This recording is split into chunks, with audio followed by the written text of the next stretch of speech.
Lao Tzu, the ancient Chinese philosopher, said, "Tao created one, one created two, two created three, three created all the myriad things."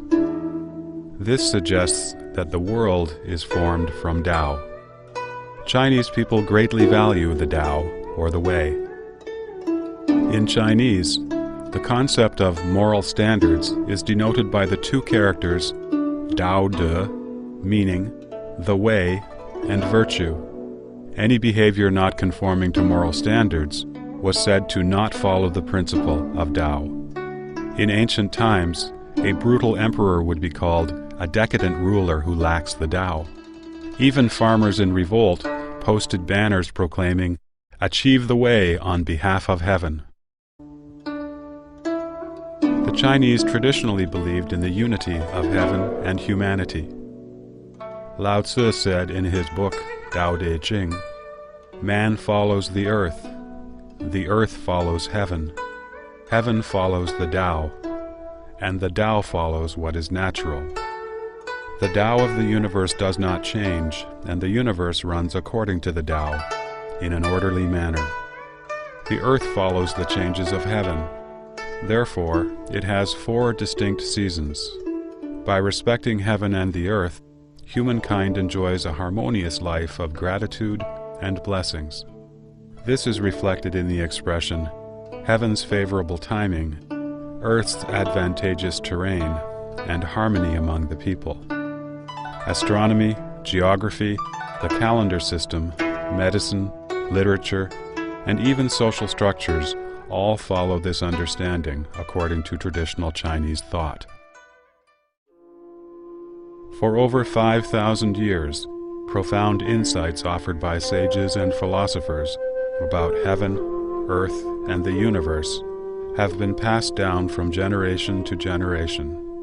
This wisdom has nurtured the Chinese people and created one glorious era after another. In the last 100 years, while China was in great peril, the communist specter took the opportunity to enter the scene and seized political power by the use of brutal cruelty, controlling people with violence and lies, and promoting man over nature, and a philosophy of struggle. Chairman Mao Zedong said, "Battling with heaven is endless joy, fighting with the earth is endless joy, and struggling with humanity is endless joy." The Communist Party despises heaven, earth, nature, and morality. It is an extremely malevolent force against the universe, causing limitless agony and tragedy. It has also pushed China's 5,000-year civilization to the brink of destruction.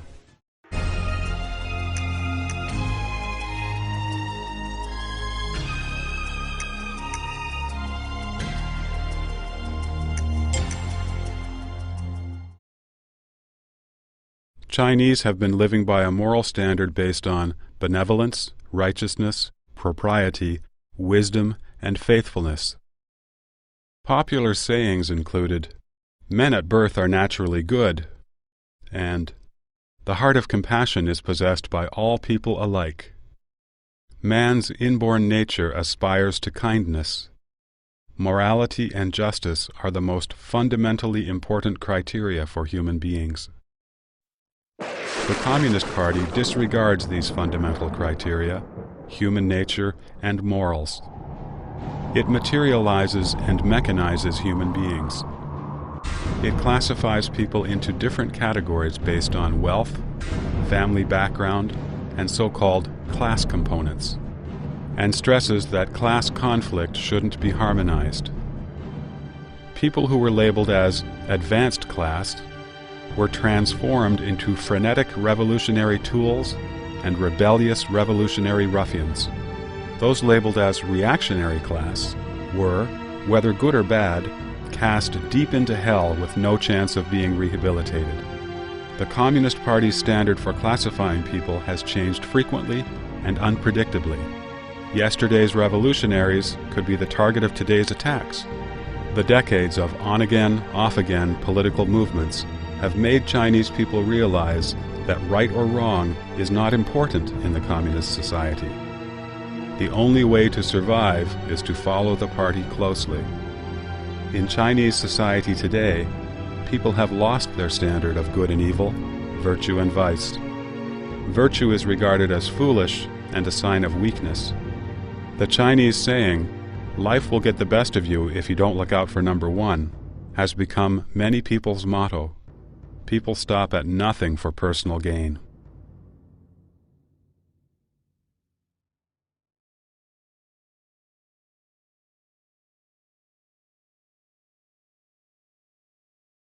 For the Communist Party, a human being is an animal or even a machine. The Communist Party's goal is to control people and gradually change them into rebellious, revolutionary ruffians. Marx said, "Material forces can only be overthrown by material force." Theory also becomes a material force as soon as it is gripped by the masses. He believed that human history is nothing but the continuous evolution of human nature, and that human nature is in fact class nature. He posited that there is nothing inherent and inborn, only products of the environment. He argued that a human being is a social man, disagreeing with the natural man concept postulated by Feuerbach. Lenin believed that Marxism cannot be generated naturally among the proletariat, but must be infused from outside. Lenin tried his best, but could not cause workers to shift from the economic struggle to the battle for political power. So he pinned his hopes on the conditioned reflex theory put forth by Nobel Prize winner Ivan Petrovich Pavlov. Lenin said this theory, quote, "has significant meaning for the proletariat all around the world," unquote.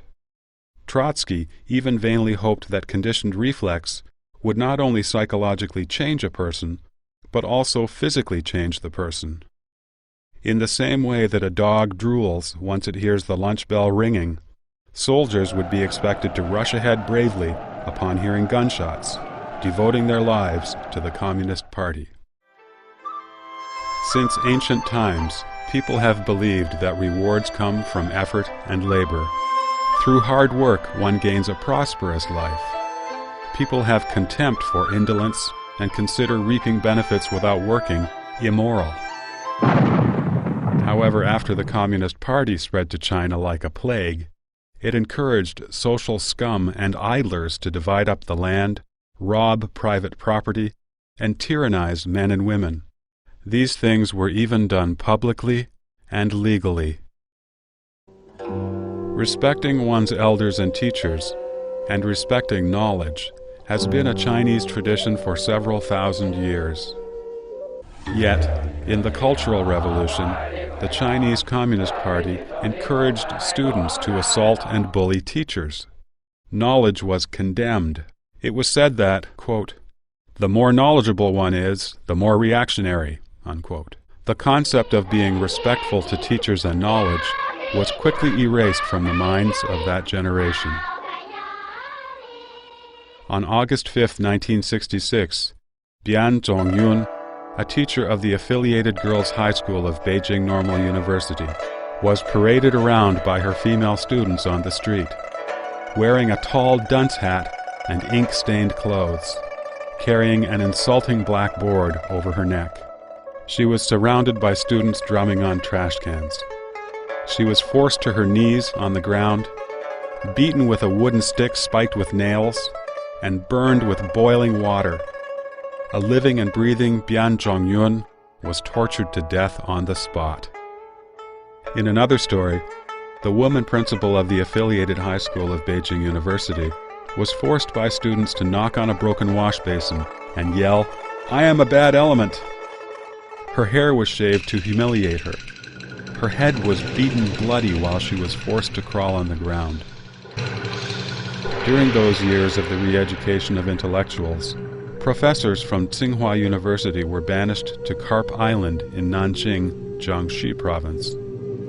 Schistosomiasis was so common there that a labor camp originally located there had to move. Upon touching the river water, these professors were infected and developed cirrhosis, losing their ability to work and live.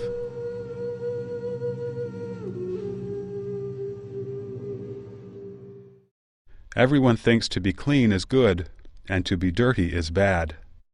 The Chinese Communist Party promotes getting mud all over the body and covering your hands with calluses, and celebrates your hands are dirty and your feet smeared with cow dung. People like this were considered to be the most revolutionary, and they could attend universities, join the party, be promoted, and become party leaders. Affection is a natural human emotion. Affection among husbands and wives, children, parents, friends, and in society is normal. Through incessant political campaigns over several decades, the Chinese Communist Party has forced people to fight with people. Under intense pressure and terror, it has been common for parents and children to report on each other, or husbands and wives to expose each other. Family relations were often renounced. The Communist Party suppresses human beings' virtuous nature. It promotes, encourages, and uses the evil side of humanity to strengthen its rule. The Communist Party has systematically destroyed universal moral standards in an attempt to demolish the concepts of good and evil and of honor and shame that have been maintained by humankind for thousands of years. The Communist Party crushed Chinese people's courage to speak the truth and turned Chinese people into spineless cowards. In the name of helping the Communist Party rectify itself, the anti-rightist movement in 1957 called upon intellectuals and the general public to make suggestions to the Communist Party. When people bravely and sincerely talked about what was really on their minds, they were accused of being anti-communist, labeled as rightist, and sent to forced labor for 1 or 2 decades. Their families were implicated. In 1969, a regular female Communist Party member, Zhang Zhixin, was thrown into jail for expressing a different view on the Cultural Revolution than the official one. Because she held on to her view, prison guards many times stripped off her clothes, handcuffed her hands behind her back, and threw her into prison cells filled with men, letting the prisoners gang rape her. She became insane in the end. Yet in spite of this, when she was about to be executed, the prison guards feared she would cry out in protest. They held her head down and sliced open her throat without any anesthetic.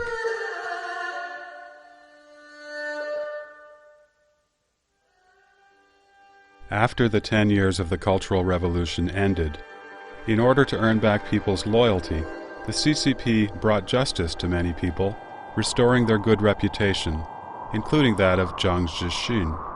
Nonetheless, it has always followed its tradition of persecuting people who dare to speak the truth. Without the party's permission, no media exposure of the dark side of the party is allowed. The International Organization of Journalists revealed that among all nations in the world, China has the largest number of journalists in detention. In 1998 and 1999, Zhang Weiping, chief of the Hong Kong-based Wenweipao newspaper liaison office in northeast China, published articles under an alias in Hong Kong magazines. The articles exposed government corruption and criticized a high-ranking official, Bo Shilai. As a result, Zhang Weiping was secretly arrested and sentenced to a 6-year prison term, allegedly for leaking state secrets and inciting subversion of the state's political power. His wife was also detained because she tried to help her husband. When officials at different levels were handling his case, they were all aware of the injustice, but no one dared to openly discuss it. By persecuting a man who dared to speak the truth, the Communist Party again showed the Chinese people the consequences of defying the party's will and speaking the truth. One cruel lesson after another have made the Chinese people consider honesty and speaking the truth synonymous with danger and asking for trouble. lies and counterfeit merchandise prevail from government to civilian organizations. Although people's material wealth has increased, the trust and care among them has diminished.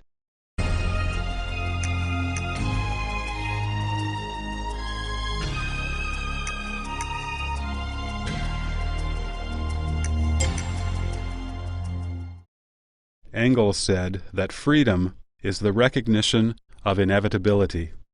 Mao Zedong added, and the reformation of the world. This final touch fully brought to light the Chinese Communist Party's view of nature, namely, as something to be changed and to be conquered. The popular folk songs during the Great Leap Forward show the arrogance and stupidity of the party, showing how they dared to challenge nature. The lyrics go, "I can make the mountains bow and have the rivers step aside. There's no Jade Emperor in heaven, and there's no Dragon King on earth. I am the Jade Emperor, and I am the Dragon King. I order the 3 mountains and 5 gorges to step aside. Here I come." Indeed, the Communist Party has come. With it comes the destruction of the balance of nature and the original harmonious world.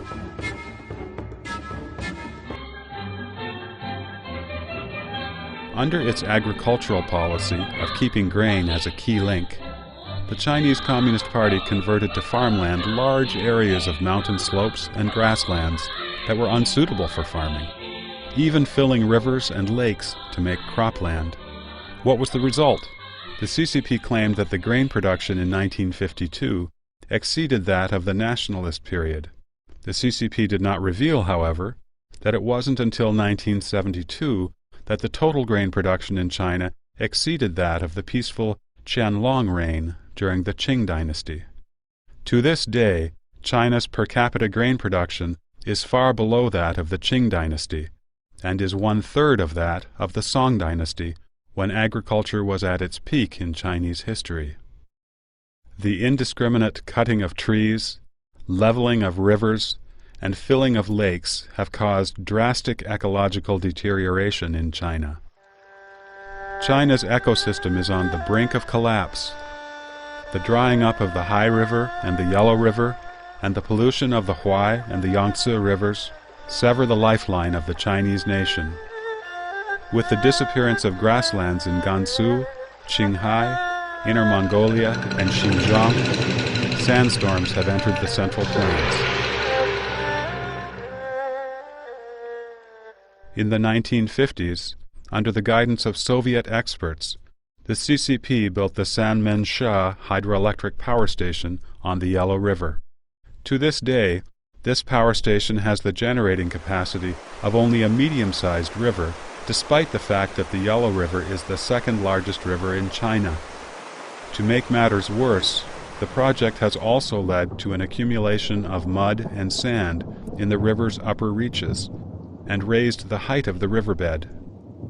Because of this, even a moderate flood brings enormous loss of life and property to people on both sides of the riverbanks.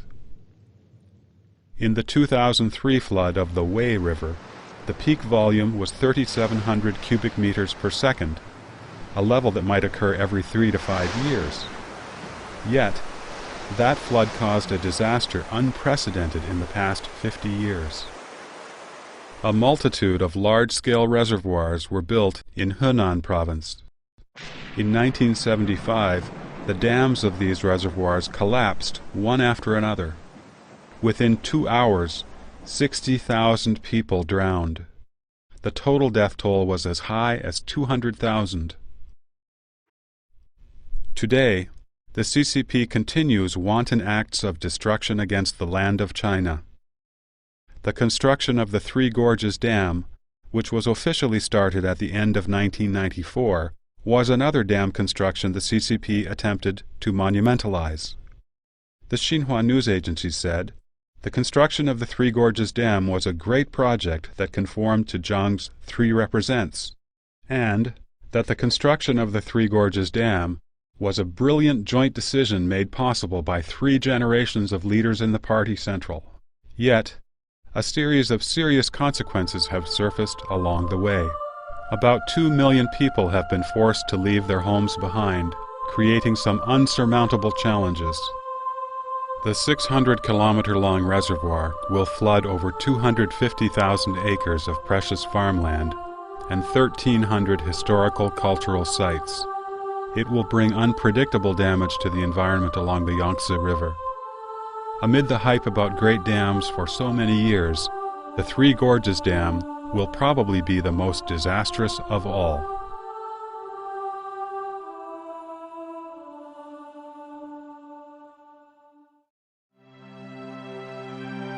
In the hexagrams, or bagua, of the Book of Changes, China's ancestors regarded heaven as Jian, or the creative, and revered it as the heavenly Tao.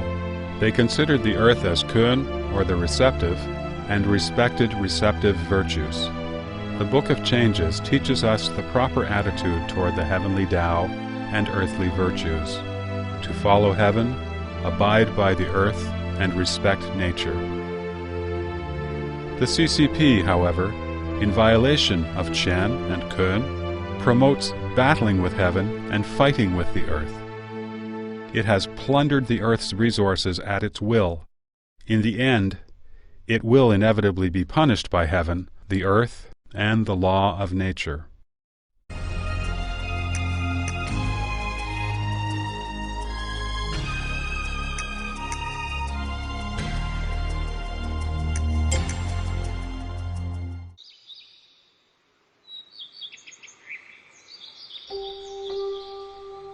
There is a Chinese saying which goes, "You do not know the true face of Mountain Lu, precisely because you are on the mountain." As little, tiny beings in the boundless, vast universe, mankind will never be able to understand the complete makeup of the universe. From Aristotle and Newton to Einstein, many believe in the existence of a prevailing law in the universe. Humanity has never stopped probing for the truth of the universe through various means. In addition to scientific exploration, religion, faith, and cultivation have always been approaches mankind has taken to uncover the mysteries of life and the universe. True scientists hold a very broad outlook of the universe and will not deny the unknown using the current limited science. Renowned scientist Newton, for example, in his seminal book, Principles of Mathematics, published in 1678, explained in detail the principles of mechanics, tidal formation, and planetary movement, and calculated the movements of the solar system. Newton, who was so eminently accomplished, said repeatedly that his book offered a mere description of surface phenomena, and that he did not dare to speak about the real meaning of the ultimate God in creating the universe. In the second edition of Principles of Mathematics, in expressing his faith, Newton wrote, "This most beautiful system of sun, planets, and comets could only proceed from the counsel and dominion of an intelligent and powerful being. As a blind man has no idea of colors, so we have no idea of the manner by which the all-wise God perceives and understands all things." The People's Daily newspaper published the following statements in an article entitled "Upholding Science and Destroying Superstition" on June 21, 1999. Our Communist Party's history is a history of upholding science and destroying superstition. Evidence has shown that Marxism's scientific world outlook is a powerful weapon of thought for us to defeat all enemies and all difficult obstacles. Based on this absurd understanding of the world, the Communist Party claims to be the embodiment of science and to represent the truth. It advocates things that conform to its narrow theory and calls everything outside of its own theories false science or superstition. Whether it is different thinking, a new aspect in the scientific field, or a religion with several thousand years of history, the Communist Party attacks, condemns, and censors it until it can no longer exist. The Russian Communist Party used to criticize the theories of relativity, quantum physics, and the theories of the universe. After it came to power in 1949, the Chinese Communist Party closely followed Russia and demolished any anti-Marxism or anti-Leninism theory. Many professors' political thinking and ideas about class differentiation were harshly criticized because their academic views conflicted with the government's official guidelines. On June 29, 1952, the People's Daily published an article announcing that the Russian geneticist Machurian's biological theory was of the proletariat nature, whereas Morgan's theories of genetics, which was commonly acknowledged at the time in the global biological community, was criticized as idealism, reactionary, supporting the capitalist class, false science, and even fascism. During the Great Leap Forward in 1958, the ideology of the day is summed up by the following saying: "However daring human beings are, that's how productive the earth is." This saying was considered to be the truth, and any experts who thought differently were ruthlessly denounced and criticized. Today, modern medical science, research on the soul, reflective research on evolution, and other new scientific fields around the world have been denounced as false science, and are being suppressed and attacked in China because they are not in accordance with communist doctrine. Science is a means for mankind to explore nature, yet the Chinese Communist Party has used many ways to monopolize and manipulate science. The manipulation is all-encompassing, influencing everything from education to scientific research. It has suffocated Chinese people's creativity and independent thinking, their spirit to explore unknown territory, and their courage to reflect on traditional theories. For thousands of years, faith has been mankind's experience and a way of understanding the relationship between man and the universe. Faith should lie beyond the management of a political party. The Communist Party believes in materialism and atheism, which oppose mankind's traditional beliefs. People's faith in God made it difficult for the Communist Party to promote communism. Consequently, ever since its earliest establishment, the party has been extremely afraid of various orthodox faiths. So, it turned around and accused religion of being an opiate for the masses, keeping them numb to the truth. The Communist Party forces people to believe that a human being is no more than a high-level animal who can talk and use tools. It advocates that there is no God, no Buddha, no past lives, no afterlife, and no ultimate price to pay for one's misdeeds. Without exception, after the Communist Party seized the reins, in order to strengthen their power, the party leaders deified themselves. One quote from the day: "Chairman Mao is the great savior of the people. The Communist Party is like the sun. It brightens everything it shines upon." Yet, people who truly believe in God will not consider their political leaders to be gods. In light of this, the orthodox faiths posed a serious challenge to the Communist Party's policy of keeping people ignorant. Ever since the Chinese Communist Party took power, it has destroyed temples, burnt scriptures, persecuted priests and monks, and sent party members to infiltrate religious organizations and to take positions as religious leaders.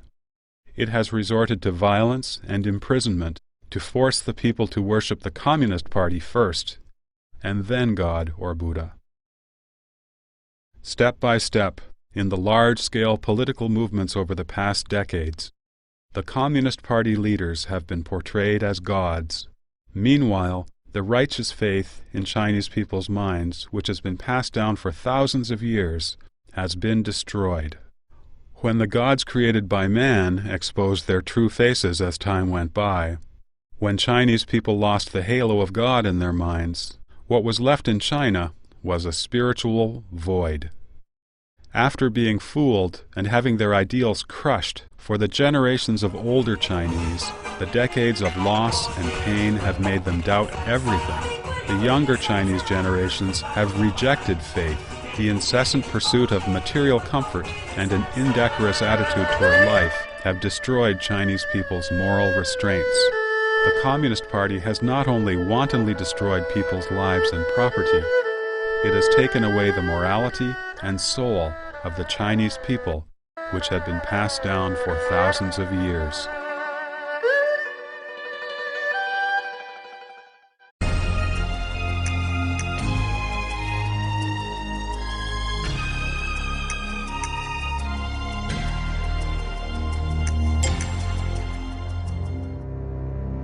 As an evil specter that opposes nature, heaven, earth, and humanity, the Communist Party has no righteousness.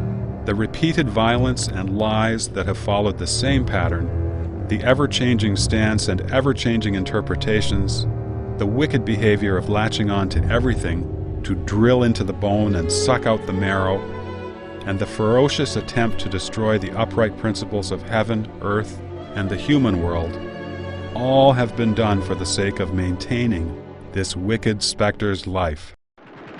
The Communist Party makes itself an enemy of everything in the universe.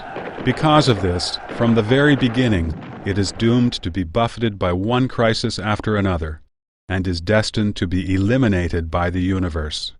As the first paragraph in the Communist Manifesto says, all the powers of old Europe have entered into a holy alliance to exorcise this specter. In China, the Communist Party has had the same experience. From the Mahe incident and the April 12th purge of the party, to being besieged 5 times in areas they controlled by the KMT, and eventually to being forced to retreat in the Long March, the CCP has always faced the crisis of its own elimination. One political movement after another, from when the CCP took power to the so-called economic reforms which completely abandoned socialist theory. These are nothing but struggles made up by the Communist Party when it encountered life and death crisis over and over again. Today, communism has failed across the globe. Jiang Zemin, the former leader of the last major communist regime in the world, said to a correspondent of the Washington Post in March 2001, "When I was young, I thought the ideals of communism would be reached very quickly, but now I don't feel like this."